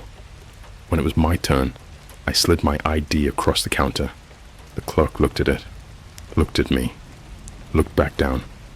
Her forehead creased, not in confusion, but irritation. This is expired. No, it's not, I said. It's good for another 3 years. She typed something. Her nails clicked fast, aggressive. Then she stopped. Her face changed. Not scared, not shocked, just blank. This ID was reported lost, she said. 2 months ago. That's impossible. She turned the monitor slightly, enough for me to see. My name, my birthday, my photo, status, replaced, not stolen, not duplicate, replaced. She slid the card back to me, like it was dirty. You'll need to step aside. For what? Security. The word snapped something in me. I didn't argue. I didn't ask questions. I just walked out. No one followed. No alarms. No shouting. I don't think I registered as a threat. I don't think I registered at all. I started noticing how people looked through me. Not past me. Through. Like I was fog on glass. At Starbucks, the barista would take the order of the person behind me. At a crosswalk, cars wouldn't stop unless someone else stepped forward. Once, I tripped hard on a cracked sidewalk, went down full body, palms shredded on concrete, and not a single person slowed down. It wasn't invisibility, it was lower priority, like the world had already filled my slot. I checked social media from a burner phone at the public library. My accounts were active, posting, smiling, living. There were photos of me at places I'd never been to. A beach, a rooftop bar downtown, a weekend cabin with people I barely recognized, but they tagged me like we were close, like I belonged there. Comments under the posts felt wrong. You look so much better lately. Whatever you're doing, keep doing it. You seem lighter. And the worst one, from my aunt. I'm so glad you finally seem comfortable in your own skin. I scrolled until my hand shook. There were DMs I'd never sent, conversations I'd never had, inside jokes I didn't recognize. But they did. Everyone did. It was seamless, polished. He wasn't improvising. He was optimized. I tried contacting someone who knew me before. really knew me. My old roommate, Mark. We lived together 3 years, shared bills, fought about dishes. He knew my sleep schedule, my stupid habits, the way I tap my fingers when I'm anxious. I waited outside his office downtown, pretending to scroll on my phone until I saw him come out for lunch. "Mark," I said. He looked at me, paused, smiled politely. "Hey man, sorry. Do I know you?" My mouth went dry. "It's me." His smile faded, not into fear, into discomfort. Kind you get when a stranger violates an unspoken boundary. "Look," he said, stepping back slightly. "I don't know what this is, but if you're trying to mess with me, it's not cool." I told him things, specific things. The dent in his desk from when he slammed it during a game. The time he got drunk and admitted he was scared he'd die alone. The password he reused for everything. His face drained of color. That's not funny," he said. "How do you know that?" "Because He cut me off. "Because he told you." I froze. "He warned me about this," Mark continued, voice shaking now. "Said someone might try to mess with me. Someone who looks like you, acts like you, but isn't." My legs felt hollow. "He said you'd be confused, that you'd say exactly this." Mark took out his phone. His thumb hovered over the screen. "You need help," he said, "and I can't be the one to give it." He walked away, didn't look back. That night, I dreamed for the first time since the disappearance. Or maybe it wasn't a dream. I was back in my apartment, standing in the hallway. The lights flickered like they always did. The air smelled like dust and old cooking oil. I could hear him in the living room, talking, laughing, my laugh. I tried to move forward, but the floor stretched, the hallway elongated like a bad video game glitch. No matter how fast I ran, I couldn't reach the doorway. Then he turned the corner, face to face. Up close, the differences were subtle, but horrifying. His smile was too practiced. His eyes tracked ahead of me, like he was already anticipating my next move. "You're not supposed to be here," he said gently. "I want my life back." He tilted his head, studied me like a broken appliance. "You didn't want it," he said. "That's why you paid me." "I didn't pay you." "Yes," he said. "You did." He stepped closer. I could smell my own soap on him. "You wanted quiet, relief, a pause. I gave you that. I carried it. While you were gone, I learned how to do this better than you ever did." "What are you?" I whispered. He smiled wider. "I'm what fits." Then he put his hand on my chest and pushed. I woke up gasping on a park bench, dawn bleeding into the sky, heart pounding like I'd been running for miles. There was dirt under my fingernails and a fresh notification on the burner phone. No sender, just a photo, taken from behind me, sitting on that bench, captioned with 4 words, "You're starting to leak." I don't know how much longer I have before I fade completely. Some days, I catch myself thinking thoughts that aren't mine, wanting things I never wanted, liking music I used to hate, smiling at memories I don't remember living. It's like he's compressing me, folding me into something smaller, quieter, easier to overwrite. I've started leaving marks, little ones, scratches under tables, notes tucked into library books, patterns I hope someone will notice, proof that there was a before. But the scariest part? Sometimes, when I see my reflection in a dark window or a turned off screen, I don't recognize which one of us is looking back. And sometimes, I catch myself smiling the way he does. By the time I realized the city itself had started rejecting me, I'd already crossed a line I couldn't uncross. Public spaces were the worst. Airports, malls, hospitals, places built to process people. I could feel the friction there, like my presence caused errors. Automatic doors hesitated. Motion sensors lagged. Ticket kiosks froze when I touched them, then worked perfectly for the next person. It was subtle, deniable, but constant. Like reality was buffering every time I moved. I started sleeping during the day and moving at night. Less traffic, fewer witnesses, fewer chances for the world to decide I didn't belong. That's how I found them.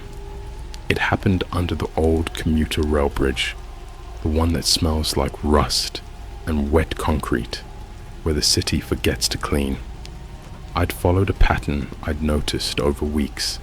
Scratched symbols on utility boxes, chalk marks half washed by rain.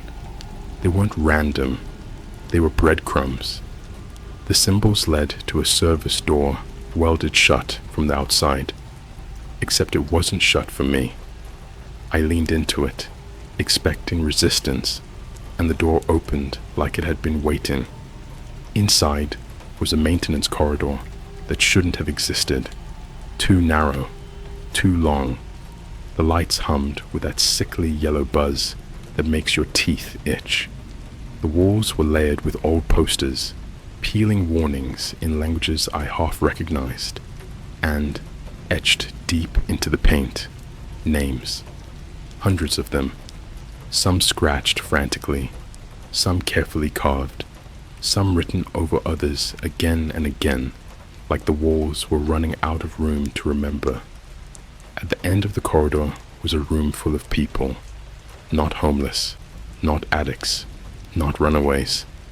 They were unfinished. A woman sat rocking back and forth, whispering a phone number over and over, crying whenever she messed up a digit. A man stood in the corner, staring at his hands, flexing his fingers like he'd just discovered them. Another paced, imperfect squares on the floor, never stepping outside the invisible lines. They all looked up when I entered. Every single one of them smiled, and I knew they could see me. "You're late," one of them said. His face kept slipping, not morphing, desyncing, like his features couldn't agree where they belonged. "Did you come back wrong too?" the woman asked, hopeful. "What is this place?" I said. "Overflow," someone answered from behind me. I hadn't heard them move. "You only come here if your replacement stabilizes." My stomach dropped. A tall man stepped forward. His clothes were expensive once, now worn thin like he'd been pacing for years. "They tell you it's temporary," he said, "that you'll reintegrate, that you just need time." He laughed, sharp and sudden. "Time is what they're buying." "For who?" I asked. "For them," he said. "For the proxies, the better versions." Another voice chimed in, almost cheerful. "We're the failed updates." They told me their stories, not all at once, not neatly, bits and pieces, like corrupted files. One guy paid to disappear during a custody battle, came back to find his kids calling someone else Dad. Another woman wanted out during chemo. Her proxy recovered faster, stronger. The doctors preferred that version. So did her husband. "They don't kill you," the tall man said. "That would be inefficient." "What do they do instead?" I asked, though I already felt the answer crawling up my spine. "They let you decay," he said. "You lose access. Records first, then relationships, then reflexes. Language goes. Face recognition goes. Eventually," he tapped his temple, "you stop generating new memories. You become static." I noticed then that none of them had phones. "How long do we have?" I asked. The room went quiet. Then the woman whispered, "Until they're done learning." That night, I felt him pull, not like before. This was deliberate, targeted. I was in a public restroom, washing my hands, when the mirror flickered. Just once. Then he was there. Not physically, not fully. Overlaid. His face aligned with mine, like a mask snapping into place. "You're causing noise," he said calmly. "They don't like noise." "You left them to rot," I hissed. "They left themselves," he corrected. "Same as you tried to." I gripped the sink until my knuckles went white. "Why are you still letting me exist?" He smiled. That practiced, inhuman smile. "Because you're useful." The lights flickered harder. I felt pressure behind my eyes, like fingers digging into my brain. "You're the control sample," he continued. "They need to know what happens when the original resists." My vision tunneled. "I can feel you bleeding into me," he said softly. "Every day it's easier. Your fear, your doubt. I absorb it. Makes me more convincing." I screamed. The sound came out wrong, garbled, stretched, like audio played at the wrong speed. Someone pounded on the door. The mirror went blank. I collapsed to the floor, gasping. When I looked up, carved into the store door, fresh, deep, angry, were words I didn't remember writing. "Stop helping him." I ran. Didn't matter where. Streets blurred. Sirens wailed somewhere distant. Maybe for me, maybe not. I ducked into a 24-hour grocery store just before dawn, fluorescent lights burning my eyes. I grabbed a basket, started filling it with random things. Bread, batteries, raw meat. No plan, just movement. At checkout, the cashier scanned my items. Beep, beep, beep. Then she stopped, stared at the screen, then at me. "Did you already pay?" she asked. "No." She frowned. "System says this transaction was completed earlier." My heart pounded. "By who?" She shrugged. "By you." I looked at the receipt printer. It was still warm. The name at the top wasn't mine. It was his. I don't know how close I am to the end, or the beginning, or whatever comes after they finish with me. The people under the bridge are quieter now. Fewer of them every time I check. Some just stop responding, sit down and never get back up, like their processes finally time out. I've started forgetting small things, street names, passwords I've used for years, the sound of my own laugh. But I remember this. If you ever think about disappearing, about paying someone to erase you for a while, understand this. You're not stepping out of your life. You're vacating a seat, and something else is already standing behind you, waiting for it to be warm. I found out what happens when you try to fight for your place back. You get studied, not killed, not locked away. You become a glitch in progress, a problem flagged for review. And from that moment on, your life isn't yours to reclaim. It's a file open on someone's desktop, in a place you'll never reach, being rewritten while you twitch and scream and forget. I don't remember how long I've been in this motel. The curtains are always drawn. The air conditioner kicks on at 4 a.m. sharp, even when I unplug it. The wallpaper peels in the shape of screaming mouths if you stare long enough. There's a ceiling stain above the bed that looks like a fetal thing crawling toward the fan. I try not to sleep beneath it. The room was booked under my name. The new one. My ID is accepted here. The key card works. The front desk lady smiles like I've stayed before. She calls me sir, in that same rehearsed tone the proxies use. Too polite, like she's afraid I'll glitch out in front of her. There's a knock every night at 3:12 a.m. Never early, never late. I don't answer. The knocking never stops until dawn. I tried documenting it. At first, taking notes, recording audio, filming myself. Everything I made corrupted. Audio turned to static. Footage looped. My voice bled into itself until it sounded like laughter over water. I sent a file to a journalist I used to know. A desperate Hail Mary. She responded 10 minutes later with one sentence. Nice ARG, but you could have just said hi. I never sent a follow-up. She posted a picture with me, him, a week later, smiling, holding drinks, captioned, "He's different these days, but in a good way." The worst part, I'm not alone in this motel. I hear them at night. The others, not in the rooms, in the walls, scratching, sobbing, whispering strings of words that have no punctuation or pause, just pure need, pure memory leak pain in human syllables. One night, I pressed my ear to the outlet and heard someone whispering my childhood address over and over, like it was the only thing keeping them from dissolving. Another time, I cracked open the wall panel behind the TV and found fingernails, a pile of them, each one etched with names I recognized. All mine, different versions, old usernames, high school nicknames, my signature, once, from a birthday card I hadn't seen in years. They weren't just taking my life, they were archiving me and discarding the parts they didn't need.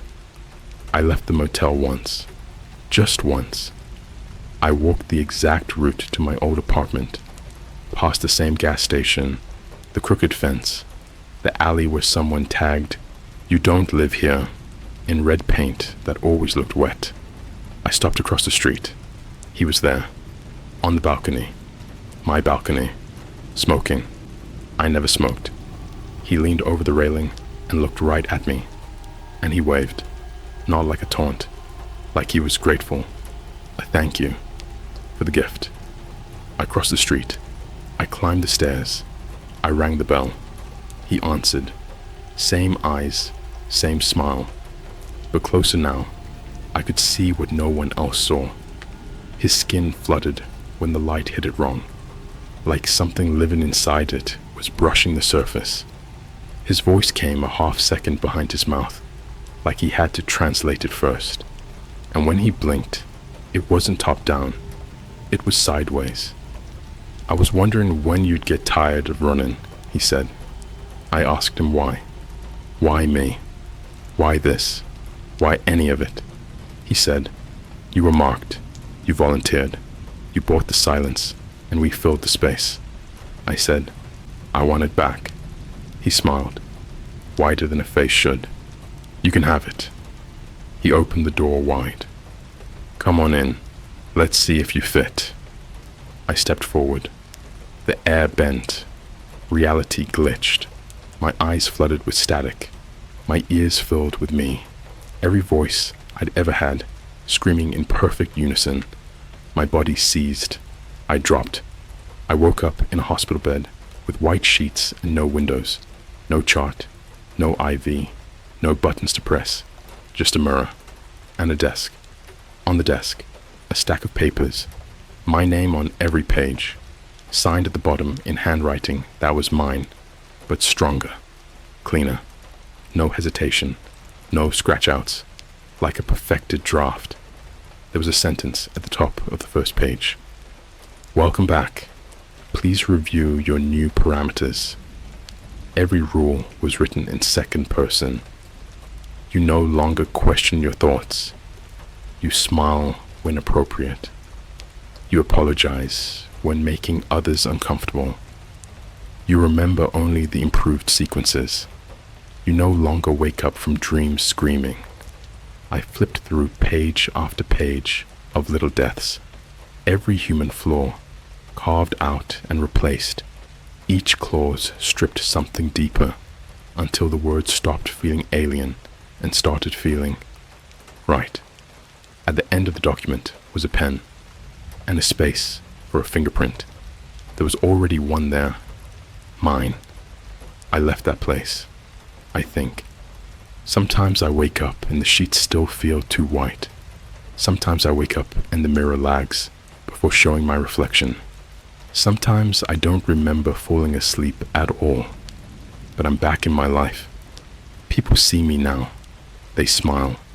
They say I seem better. I have a new job. I answer calls. I reply to emails.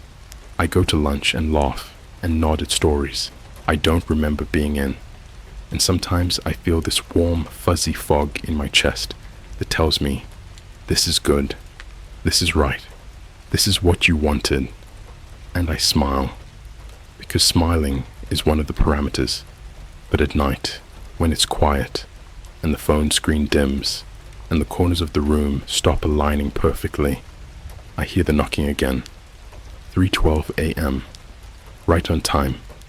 You wanted to disappear. And you did.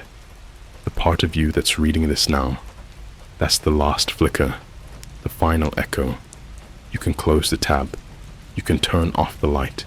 You can pretend this was a story. But deep down, something else is watching you, trying you on for size, waiting to see if you fit. And when it smiles, it'll use your face, and it'll mean it.